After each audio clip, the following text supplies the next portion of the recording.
Welcome to the Genius Factory. Enjoy the video. You start by powering off the modem and router. This prevents address conflicts and forces a clean handshake. Unplug power from both devices, then connect the modem to the router WAN port using a Cat5e or Cat6 Ethernet cable.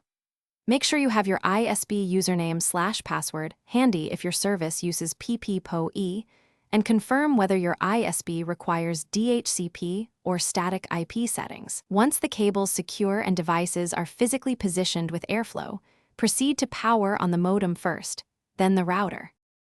After the modem shows a stable internet light, power on the router and wait for its system LEDs to stabilize. You connect a laptop to the router via Ethernet for the fastest setup, then open the web UI at the router's IP address and log in. Enter your WAN settings exactly as your ISP specifies.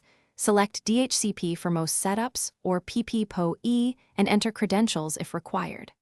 Once done, update the router firmware. Set a unique SSID and strong password, and enable any gaming co-S features to prioritize latency-sensitive traffic. You finish by testing connectivity. Start with a wired device to verify basic internet, then test your gaming console or PC for ping and stability. If you don't get internet, power cycle modem and router in sequence again. Some ISPs lock to the first MAC, so clone your previous device MAC in the router settings if necessary. Check the router logs and run ping or traceroute to identify where packets drop.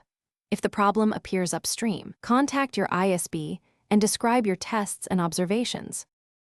Thanks for watching. If you found this helpful, don't forget to like and subscribe.